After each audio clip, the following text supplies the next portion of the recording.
Nous voici arrivés au bout de l'examen marathon d'un projet de loi important visant à réformer en 3 semaines la formation professionnelle et la démocratie sociale. La démocratie parlementaire est bousculée au rythme où s'enchaînent les propositions de loi pour améliorer les droits des salariés et l'accès à l'emploi. Ces derniers jours, nous avons fait progresser la lutte contre le dumping social, le soutien à l'économie réelle face à la finance, le statut des stagiaires.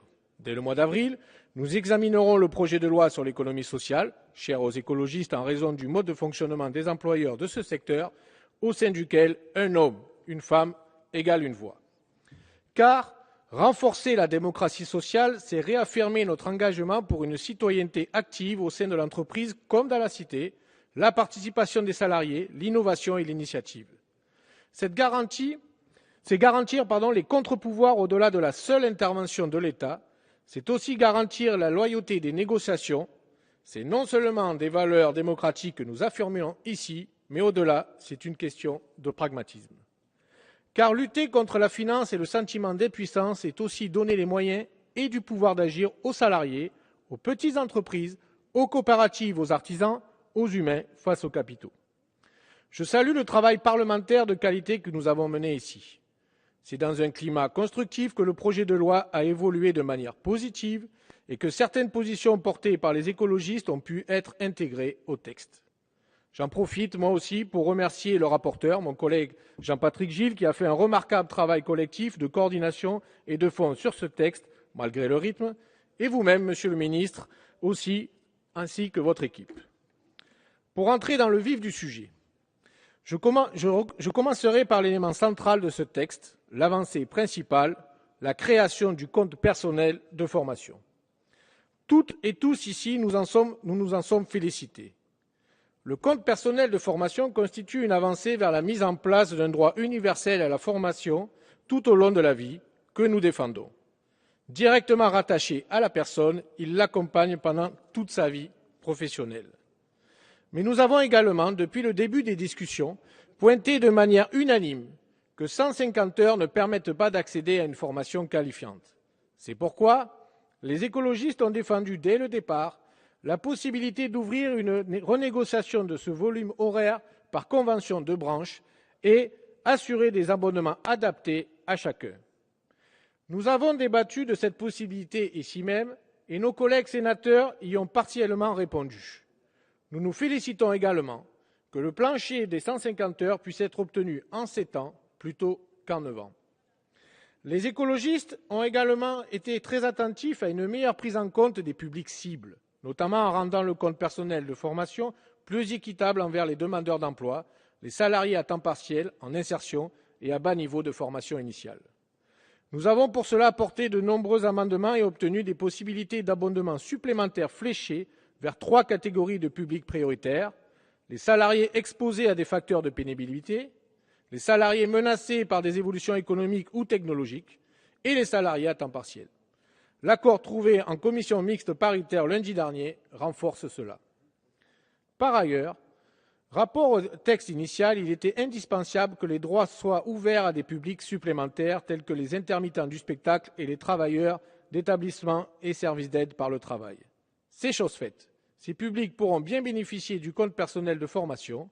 L'étape suivante est, Monsieur le ministre, je l'ai déjà dit et je le redis ici, d'ouvrir l'accès aux fonctionnaires. Sur un autre sujet, celui du service public de la formation professionnelle, et alerté par l'Association nationale pour la formation professionnelle des adultes, l'AFPA, nous avons défendu une sécurisation de leurs biens immobiliers. Nous avons été là aussi entendus, et l'AFPA reste ainsi un centre de formation au statut particulier et, à ce titre, protégé des logiques parfois mortifères de la concurrence. Par ailleurs, ce texte prend les devants de la prochaine loi de décentralisation que nous examinerons bientôt. Les écologistes sont convaincus que la région est un bon échelon pour développer et traiter des problématiques d'orientation, de formation et d'emploi. Ce projet de loi prend en compte la notion de territoire et de bassin de vie, et aussi la mobilité choisie des individus. La future loi de décentralisation devra prendre en compte cette réalité des compétences des régions et procéder, me semble-t-il, et nous semble-t-il, à une réforme fiscale permettant à celles-ci d'accéder à une autonomie financière leur permettant d'assurer pleinement ces nouvelles compétences. Ici aussi, Les débats parlementaires ont permis de clarifier leur rôle, notamment ses compétences pour de nouveaux publics, comme par exemple les personnes en situation de handicap. Le rôle de la région doit être affirmé au niveau de l'emploi et de la formation, ce que les écologistes ont défendu en proposant d'en faire leur principale des formations collectives pour les demandeurs d'emploi, y compris celles proposées par Pôle emploi. Lundi, en commission mixte paritaire, nous apportions un éclaircissement bienvenu, actant que Pôle emploi devra passer une convention avec la région pour l'achat des formations collectives.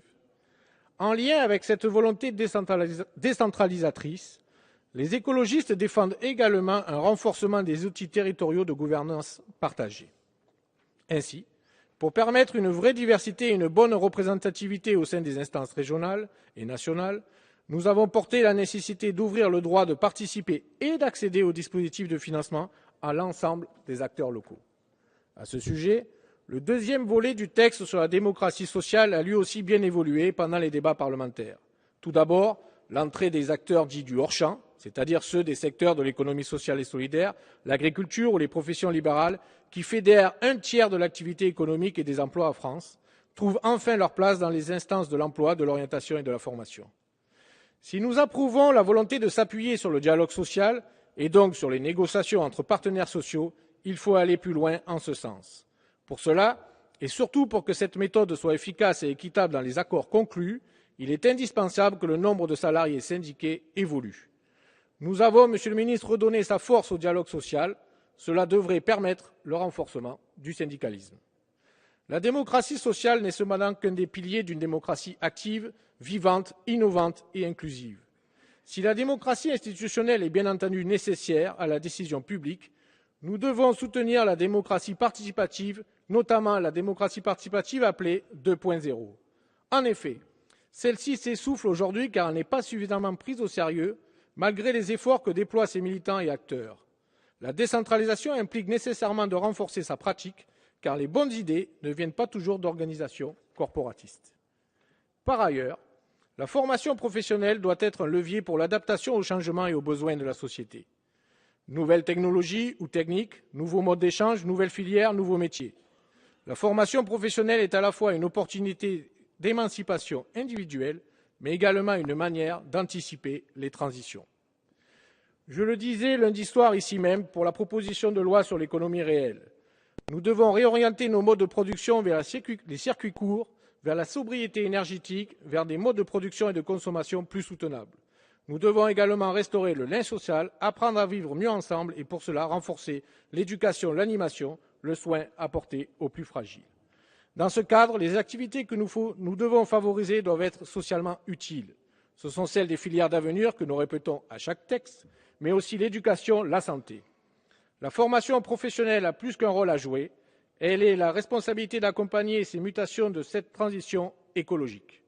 Les amendements de mon collègue Denis Baupin vont dans ce sens, leur adoption est une avancée non négligeable.